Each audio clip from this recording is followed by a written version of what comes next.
membahas mengenai modul 3.1 pengambilan keputusan sebagai pemimpin pembelajaran. Nah, di sini kami akan membahas mengenai kasus, yaitu saya memilih kasus dari Ibu Tati. Nah, di mana Bu mengganggu waktunya sebentar ya Bu. Saya ingin meminta tanggapan Bu Nadia tentang kasus dari Bu Tati. Bagaimana Bu? Ibu sudah membaca kasusnya tadi kan? Iya, saya sudah membaca kasus Bu Tati dan saya bersedia Pak memberi tanggapan saya tentang kasus Bu Tati. Terima kasih Bu. Jadi begini Bu Nadia, tentang kasus Bu Tati ini, nah apabila kita sebagai rekan sejawatnya, apa yang akan Ibu lakukan jika mengetahui tentang kasus Bu Tati tersebut? Nah, yang pertama saya lakukan itu akan bertanya sama murid perempuan itu yang menangis di luar ya kan, mengapa dia sampai dihukum di luar gitu Pak. Jika misalnya dia melakukan hal buruk ya kan, yang memang pantas banget kok dia dihukum di luar ya kan, misalnya dia mencuri barang temannya, itu kan udah berat ya masalahnya ya.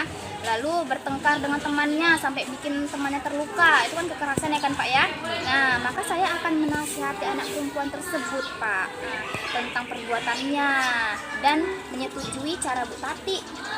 Kalau Bu Tati menghukumnya berarti memang berat lah itu kan. Tapi kalau misalnya yang dilakukan anak tersebut hanya keluar kelas ya kan, melempar temannya dengan kertas atau makan bonbon dilengketkan ke meja gitu kan.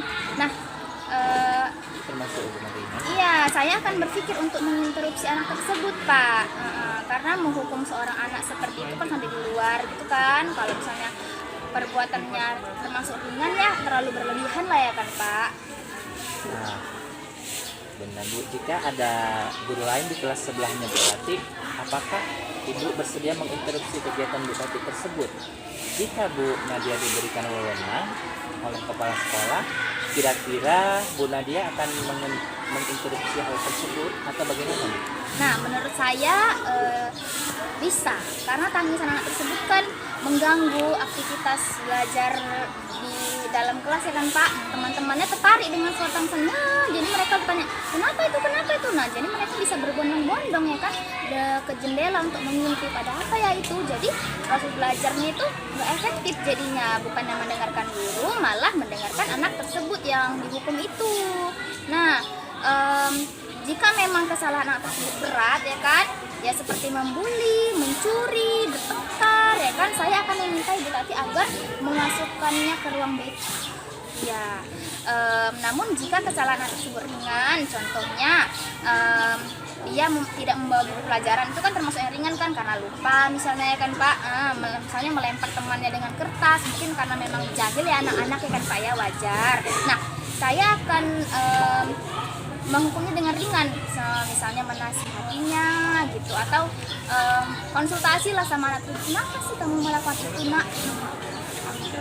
Baik Bu, dalam kondisi ini berarti Bu Nadia akan melakukan hal yang sekiranya menginterupsi di kelasnya tersebut ya Bu Nadia? Ya, saya bisa menginterupsi Bu Tati ya kan, dengan alasan anak tersebut mengganggu proses pembelajaran Pak.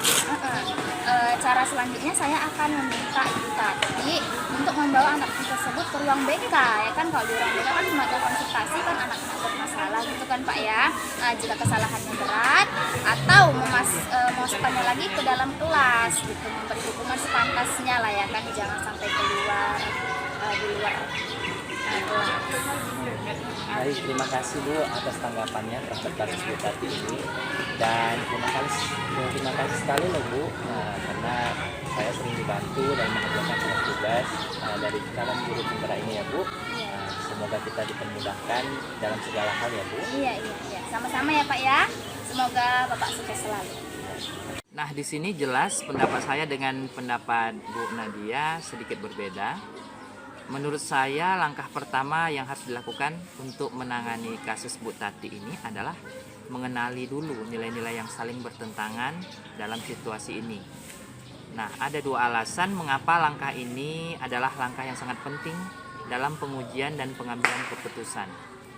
Alasan yang pertama, mengharuskan kita untuk mengidentifikasi masalah yang perlu diperhatikan. alih-alih mengambil keputusan tanpa menilainya lebih seksama, dan ini bisa menyaring masalah yang betul-betul berhubungan dengan aspek moral, bukan masalah yang berhubungan dengan sopan santun dan norma sosial. Untuk mengenali hal itu bukan hal yang mudah. Jadi kita harus benar-benar jeli. Kita harus menerapkan hal-hal yang terlalu berlebihan. Kita harus menerapkan langkah-langkah ini karena kita selalu mendewakan aspek moral, dan kita selalu mempermasalahkan hal yang paling kecil atau permisif. Maka kita akan menjadi seorang yang apatis. Jadi untuk itu kita harus mengenali dulu aspek-aspek permasalahan etika.